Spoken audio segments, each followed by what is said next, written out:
새해 복 많이 받으세요. 네, 새해 복 많이 받으세요. 우리 옆에 계신 분들과 감사해요. 우리 권사님도 목사님도 복 많이 받으세요. 그러시는데 우리 옆에 계신 분들과 우리 새해 인사를 다시 한번 나눠볼까요? 새해 복 많이 받으세요. 아멘. 그래요. 네. 오늘 이 예배를 시작하면서 조금 뭔가 순서가 이상하네 이런 생각을 좀 가지셨을 수도 있어요. 우리가 보통 오후 예배는 찬양을 우리 예배 시간 15분 전부터 시작하고 그리고 또 목회자의 예배 인도로 우리가 시작이 되어졌었는데 오늘부터는 올해 우리 주일 오후 예배도 그렇고 수요 예배도 그렇고 우리 그 예배를 조금은 간결하게 하고 집중해서 예배를 드릴 수 있도록 조금은 이런 순서들을 간소화했어요. 우리가 보통 제가 개인적으로 좋아하지 않는 말 중에 하나가 바로 준비 찬양이다라는 이런 준비 찬양을 이런 말이 있어요. 예전에 저희 교회들이 그냥 예배 시간들에 대하여서 우리가 이렇게 생각할 때에 딱 정해진 그 시간부터 예배가 시작되어지는 거고 그 전에 찬양하는 시간들이 있는데 이것은 본 예배를 위한 일종의 막 준비 운동처럼 이렇게 생각하곤 했었습니다. 하지만 여러분 우리 입술에 하나님을 향해 올려드리는 모든 찬양들은 모든 그 시간들이 우리 개인의 예배요, 우리 공적인 예배가 될 줄로 믿습니다. 그렇기에 우리 오늘부터는 올해에는 주일 오후 예배와 수요 예배는 예배 정시에 우리 찬양팀과 함께 찬양으로 예배를 시작하고 그리고 바로 이어서 우리 기도하시는 분들이 기도 이렇게 맡은 바 기도를 하나님 앞에 올려드리고 우리 하나님의 말씀으로 나아가면서 우리 그 예배의 시간 내용을 조금은 간략하게 하나님 앞에 심플하게 하지만 임팩트 있게 드려지기를 원합니다. 우리가 새해마다 우리 인사를 하죠. 뭐라고 인사해요? 새해 복 많이 받으세요 라고 인사를 했고 우리 사랑하는 박 집사님께서도 오늘 대표 기도 중에 올 한 해도 하나님의 은혜 가운데 복된 한 해가 될 수 있도록 우리가 기도를 하셨어요. 그렇다면 우리가 생각해 볼 것이 있어요. 과연 우리가 복을 받는다라는 것은 무엇일까? 복은 여러분 복 받고 싶으시죠? 난 목사님 저는 복 필요 없어요 이런 분 혹시 계실까요? 아마 단언컨대 단 한 분도 안 계실 거예요. 그 누구나 다 알 것이 이 복 받기를 좋아하고 복을 사모합니다. 그런데 중요한 것은 정작 우리가 이렇게 복 받는 것을 좋아는 하는데 정말 이 복을 누리는 삶이란 어떤 삶인가에 대해서는 우리가 사실 깊게 생각해 보지 않는 것 같아요. 그러면서 오늘 2026년도 새해를 시작하는 저와 여러분 우리 안에 정말 이런 생각을 다시 한번 가졌으면 좋겠습니다. 나는 정말 과연 복된 삶을 살아가고 있는가? 그리고 우리는 분명 교회를 다니면서 예배는 드리고 있고 신앙생활을 하고 있는데 은연중에 내 마음 안에 한 구석에 이런 허전한 생각들을 가지는 경우가 많더라는 거예요. 꾸준히 예배에 참석하고 봉사도 하고 헌금도 빠뜨리지 않고 있는데 과연 지금 나의 이 삶이 이 신앙생활이 교회 생활이 과연 복된 삶인가 라는 것이 분명하지 않을 때가 있어요. 일컨대 신앙생활은 열심히 하지만 인생의 방향은 점점 흐리채져 가는 시간들을 오늘날의 많은 그리스도인들이 살아가고 있다라는 거예요. 이럴 때 우리는 점검이 필요합니다. 다시 한번 삶의 그 자리에 멈춰서서 하나님 앞에 질문할 수 있어야 돼요. 하나님 제가 지금 올바른 방향으로 가고 있습니까? 제 인생이 과연 하나님께서 기뻐하시는 방향으로 나아가고 있습니까? 과연 나의 삶은 복된 삶이며 정말 그 복을 누리면서 살아가고 있습니까? 질문해 볼 필요가 있다는 거예요. 그래서 오늘 우리 2025년 첫 주일에 우리 사랑하는 우리 믿음의 성도들과 함께 하나님 앞에서 거룩하게 예배드리는 이 시간 정말 하나님의 말씀 앞에 다시 한번 우리의 삶이 복된 삶으로서 온전히 오롯이 설 수 있기를 결심하고 결단하는 은혜의 자리가 되시기를 예수님의 이름으로 축복합니다. 그리고 오전 예배 때 광고 시간에도 나누었습니다만은 며칠 전 우리 작년 2025년을 마무리하는 마지막 날에 우리 사랑하는 우리 집사님 한 분을 하나님 앞에 먼저 올려 보냈어요. 그리고 그 예배 가운데 우리도 짧게 인용했습니다만은 우리 장례 예배를 제가 집례를 하면서 종종 이렇게 들려드리는 예화 중에 하나가 이것이 있지요. 우리가 이 땅에 살아가는 동안에 우리 사람은 세 개의 세계를, 그러니까 세 개의 세상을 살아간다라는 거예요. 첫 번째 세상은 어느 세상을 살아요? 엄마 뱃속에서의 세계이고, 두 번째 세상은 어디예요? 우리가 지금 땅을 딛고 살아가는 이 땅에서의 세계이고, 마지막은 어딜까요?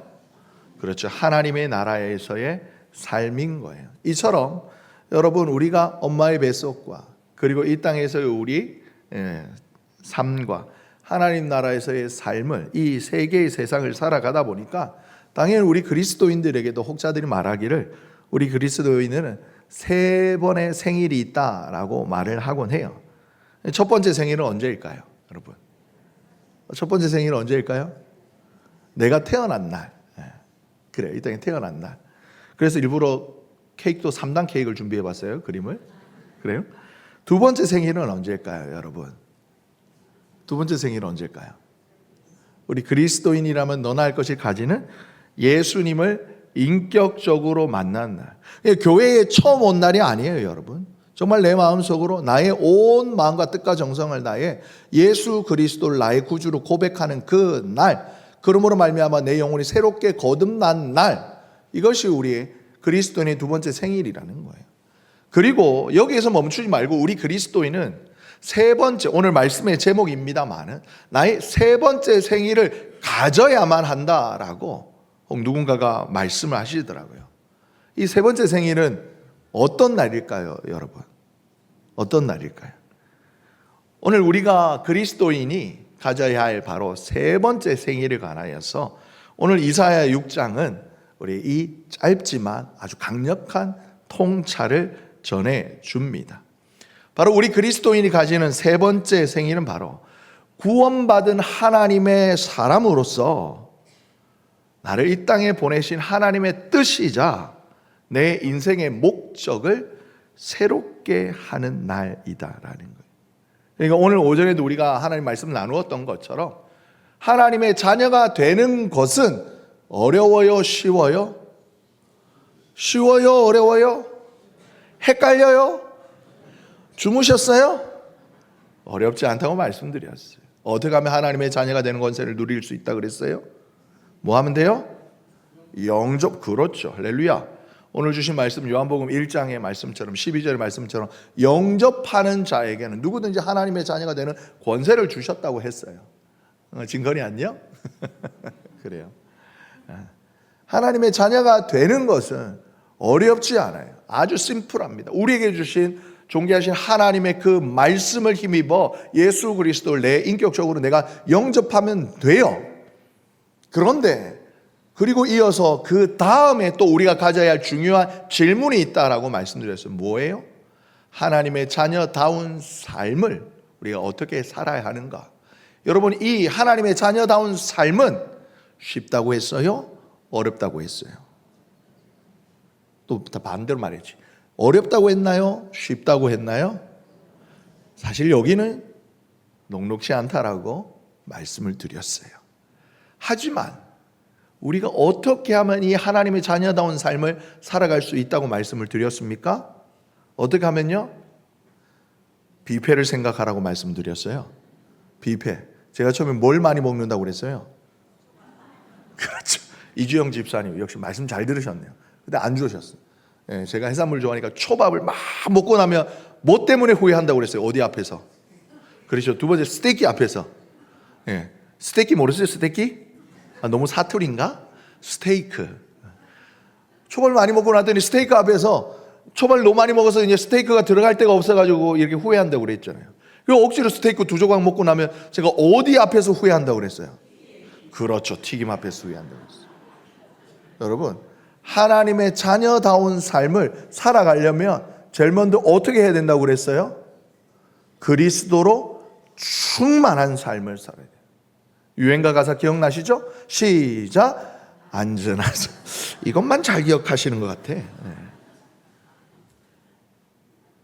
에베소서 5장 8절의 말씀을 통하여 말씀드렸던 것처럼 내가 정말 안전하서나 주님 생각이 아니라 환난을 당할 때나 핍박을 당할 때나 답답한 일을 당할 때조차 내 마음 안에, 내 삶 안에 예수의 생명이 가득하게 충만한 삶을 우리가 살아가면, 그러면 그 다음에 어떤 삶을 살 수 있다고 그랬어요?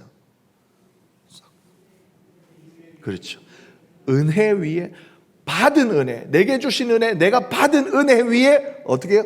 또 다른 은혜를 쌓을 수 있는, 쌓는 삶을 자연스럽게 살아갈 수 있다고 그랬어요. 그런데 이런 삶이 어려운 이유가 뭐예요? 왜 안 돼요? 왜 안 돼요? 덜 먹어서 그래요.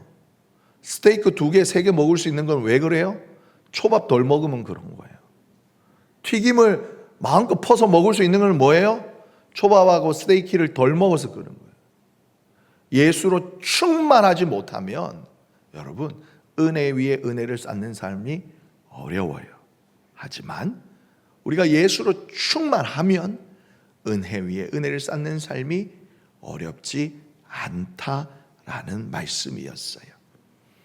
그 여기에서 연장선상에서 오늘 우리가 그리스도인으로서 하나님의 자녀다운 삶으로의 방향전환, 나를 향하신 하나님의 그 뜻을, 또 다른 은혜를 쌓는 삶을 오늘 이사야는 만나게 됩니다. 오늘 첫 번째 본문을 보게 되어지면 우시야 왕이 죽던 해라고 시작하고 있어요. 여러분, 이때가 어떤 시대였냐? 나라가 흔들리고 시대가 흔들리고 그 다음에 나라가 정말 혼탁스러울 때였어요. 그때 이사야가 성전에서 하나님을 봅니다. 아니, 성전에 계신 하나님을 마주하게 되어져요. 환상 중에 그가 바라보니 높이 들린 보좌에 만군의 여호와께서 좌정해 계시는데 하나님의 옷자락이 성전에 가득하였음을 이사야가 보게 되어져요. 그리고 그 보좌 주위에는 스랍들이 하나님을 모시고 서서는 연신 여기저기 너나 할 것 없이 거룩하다, 거룩하다, 거룩하다, 하나님의 영광을 소리 높여 외치고 있었어요. 그러자 그 소리에 그가 보았던 성전 문지방이 기둥이 막 그냥 들썩들썩하면서 흔들렸어요. 성전 안에 연기가 가득 차였어요.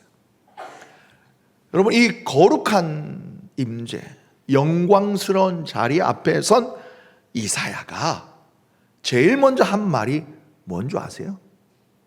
이야, 신기하다, 이야, 놀랍다, 와, 대단하다가 아니에요. 성전에서 하나님의 존전을 대하는데 이사야는 누구를 보느냐? 자기 자신을 보는 거예요. 자기 자신을. 그러면서 그가 한 고백이 뭡니까? 화로다 나여 망하게 되었도다. 여러분, 굉장히 엄숙하게 형식적인 말이죠. 우리나라 지금 우리 오늘을 살아가는 저와 여러분이 이 상황이라면 뭐라고 말할까요? 오메 큰일 났냐, 이런. 큰일 났다, 난리다. 사랑하는 성도 여러분, 역설적이게도 하나님을 만난 사람의 시선은요, 자기 자신을 먼저 대하게 되어져요. 우리 안에 있는 죄인된 본성은 할 수만 있으면 밖을 향하게 해요. 남을 탓하게 해요.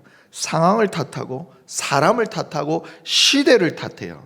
그런데 정작 우리가 하나님 앞에 서서 하나님을 대하면 이 모든 핑계가 온데간데 없이 사라진다라는 거예요. 그동안 내 입술에 담았던 내 말들이, 그리고 그 누구에게도 보여주지 않았던 내 마음이, 민낯의 나의 삶이 하나님의 거룩한 임재 앞에 낱낱이 보여지고 다시 발견되어 진다라는 거예요. 그래서 느끼는 첫 번째 감정이 뭐냐면 부끄러움이에요. 숨고 싶어요. 그런데 사랑하는 성도 여러분, 우리가 기억해야 할 것, 이것이 바로 나를 향하신 하나님의 은혜의 그 시작이다라는 거예요.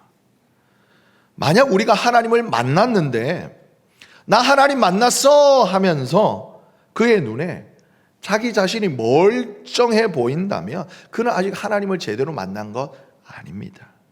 단언컨대 그저 하나님을 저 멀찍이서 보았을 뿐이에요. 거룩하신 하나님 앞에 서면 그 누구든지 하나님, 저는 아무것도 아니네요 라고 고백할 수밖에 없어요.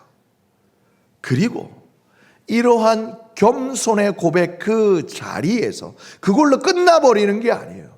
하나님을 만나게 되면 이러한 겸손의 고백이 저절로 내 안에서 샘솟듯이 흘러나오고 그 하나님 앞에 올려드리신 나의 그 겸손의 고백의 그 자리에서 여러분, 은혜가 나를 덮어요.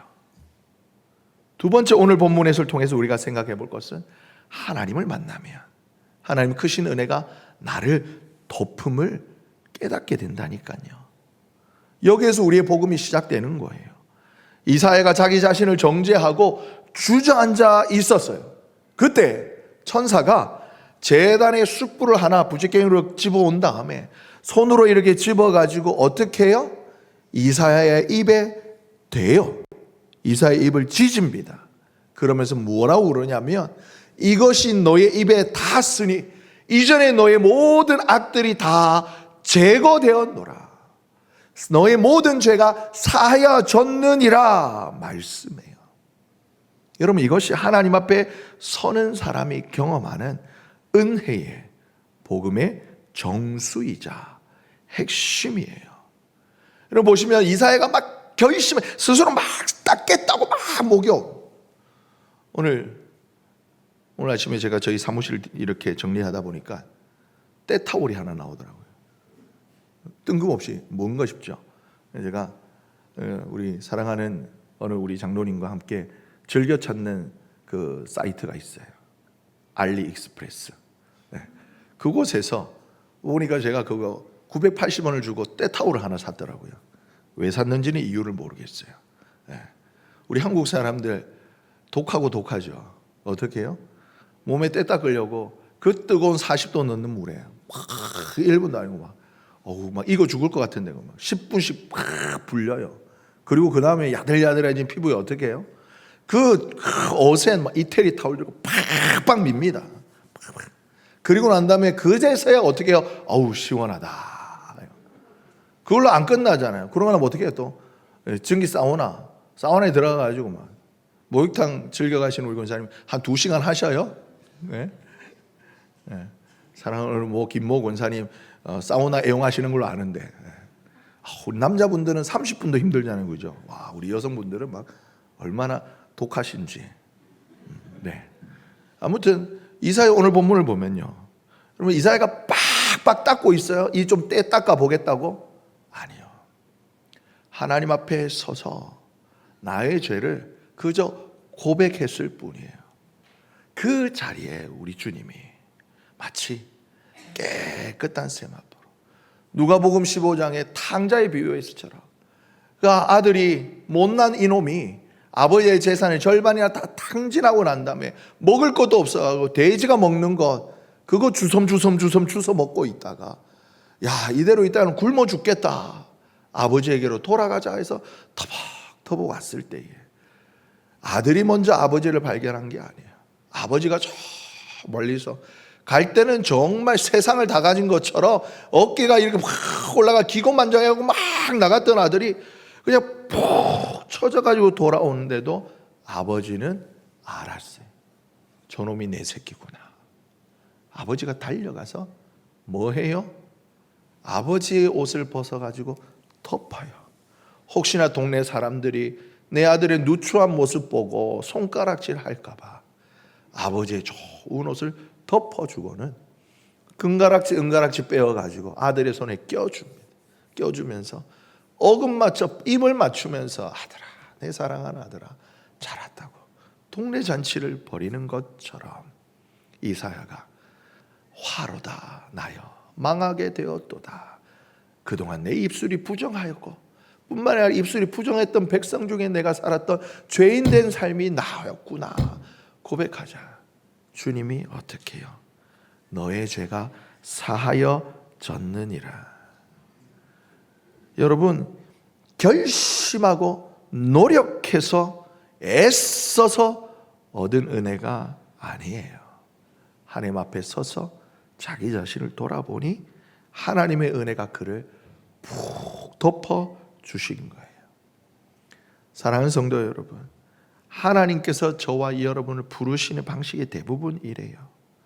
먼저는 내가 누구인지를, 내 모든 죄를 깨닫게 하시고 드러내게 하시고 발견하게 하신 다음에 내가 이렇게 못난 놈이구나, 후회되는 인생, 푹 패여진 내 마음, 그리고 상처받은 내 인생 푹 패여진 그곳을 하나님께서는 메우시고 돋우시면서 덮으시는 은혜를 부어주시는 거예요. 여러분, 이처럼 우리가 하나님 앞에 우리의 맡겨주신 사명을 감당할 때는 내가 이걸 해야지 이러면서 막 어금니 크게 물고 하는 그런 각오에서 시작되어지는 것이 아니에요. 나 같은 사람도 용서하시고 불러주시는구나, 이것을 깨달은 사람만이 민낯에 나와 하나님의 은혜가 서로 만나는 지점에서 여러분, 우리의 세 번째 생일을 우리는 발견하게 되는 거예요. 오늘 하나님께서 말씀하시지요. 내가 누구를 보내며 누가 우리를 위하여 갈고. 자신의 귀에 들려지는 이 하나님의 말씀 앞에 이사야가 계산하지 않아요. 가만히 보자. 내 일정표를 보자. 조건을 묻지 않아요. 연봉을 따지지 않아요. 먹을 거 챙겨줄 거냐고 하나님 앞에 물어보지도 않아요. 사람들이 나를 어떻게 생각할까, 주변 사람들의 시선이나 반응을 따지지 않습니다. 즉시 응답합니다. 하나님, 내가 여기 있습니다. 나를 보내주세요. 여러분, 이것이 우리 그리스도인들에게만 있는 우리 세 번째의 삶일, 바로 사명을 발견하는 순간인 거예요. 구원받은 하나님의 자녀가 지금까지 붙들고 왔던 나의 인생에서 이제 하나님 앞에서의 새로운 삶으로 방향을 돌리는 순간인 거예요. 하나님과의 만남, 그 자리에서 하나님의 은혜를 경험한 이 은혜에 붙들린 사람은 지금까지 누리고 지금까지 바라고 지금까지 달려왔던 내 목적, 내 인생을 내려놓고 하나님의 목적을 붙잡게 되는 거예요. 하나님이 보통 우리에게 말씀하시지요. 누가 갈까 물으실 때 우리가 종종 이렇게 대답합니다. 김 권사가 갈 겁니다. 누가 나를 위해 갈고? 박 집사가 갈 겁니다. 김 권사님, 박 집사님, 뜨끔뜨끔하지 마세요. 우리 오늘 기도하신 박 집사님, 우리 뒤에 김 권사님 한두 분이 아니시니까 별로 놀라시지도 않겠지. 누구 뭘 말씀드려야 놀라실까? 최 권사님, 이러면 놀라실까? 네. 나는 아직 안 됐어. 나는 아닐 거야라고 생각해요. 그런데 성경은 말씀하시기를 하나님이 찾으시는 사람은요, 준비된 사람, 완벽한 사람이 아니라 이 은혜를 깨달은 사람이라는 거예요. 이 은혜를 받은 사람이라는 거예요. 그리고 이 은혜를 받은 사람은 결국 하나님의 말씀 앞에 오늘 본문처럼 하나님, 내가 여기 있습니다, 응답하게 되어 있다라는 거예요. 사랑하는 성도 여러분, 새해 첫 주일 오후 예배잖아요. 하나님의 교회가 교회답게 서기 위해서는 많은 사역의 자리, 섬김의 자리, 가르치고 배우는 자리에 손길들이 필요합니다. 지금까지 달려오셨던 대로 그저 그런 관성으로 달려오실 수도 있었어요. 감사해요. 그런데 오늘 이 시간, 오늘 우리에게 주신 하나님 말씀으로 우리가 다시 한번 생각해야 할 것은 무엇이냐? 주님, 저는 지금 어디에 서 있습니까? 그리고 제가 서야 될 자리는 어디입니까? 여러분, 지금까지 우리 교회가 오늘 여기까지 40년이 넘도록 이렇게 아름답게 서 있기까지 여러분들이 정말 수고와 헌신을 아끼지 않으셨음을 잘 압니다. 그런데 그런 수고와 헌신들이 하나님 앞에서 늘 기쁨과 감사로 충만한 것이 아니라 때로는 무거운 십자가처럼 여겨지실 때 우리가 다시 돌아가야 될 자리, 나를 찾아오셨던 그 주님, 나를 부르시는 그 주님 앞으로, 그 은혜의 자리로 다시 서야 될 줄 믿습니다. 그리고 그 자리에서 여전히 나를 위하여 온몸 던져 달려오시는 하나님, 하늘의 거룩한 영광의 보좌를 버리시고 오늘 우리 오전 예배에 성찬 예식을 나누었던 것처럼 나를 위해 십자가에 달려 살 찢으시고 피 흘리시기를 맞이 않으셨던 그 주님, 그렇게 내게 주셨던 그 은혜를 다시 발견하고, 그럼에도 불구하고 여전히 부족한 나를 사랑하시는 하나님, 그 은혜를 다시 한번 발견하셔서 나를 부르시는 그 사명의 자리, 부르심의 자리, 그 자리에 기쁨으로 달려가시는, 그래서 올 한 해 하나님 앞에서 우리 서남교회는 우리 모든 성도님들이 다 일부만 계란받아 가시는 것이 아니라, 제가 오전에는 결심하기를 내년에는 선물하지 말까 이랬는데, 내년에는 우리 모든 성도님들이 하나님 앞에 기쁨으로 계란 한 판씩 들고 돌아가시기를. 그래서 하나님이 잘했다, 수고했다, 정말 내가 너를 보면 기쁘고 즐겁구나 칭찬받으시는 우리 사람의 권속들 되시기를 예수님의 이름으로 축복합니다.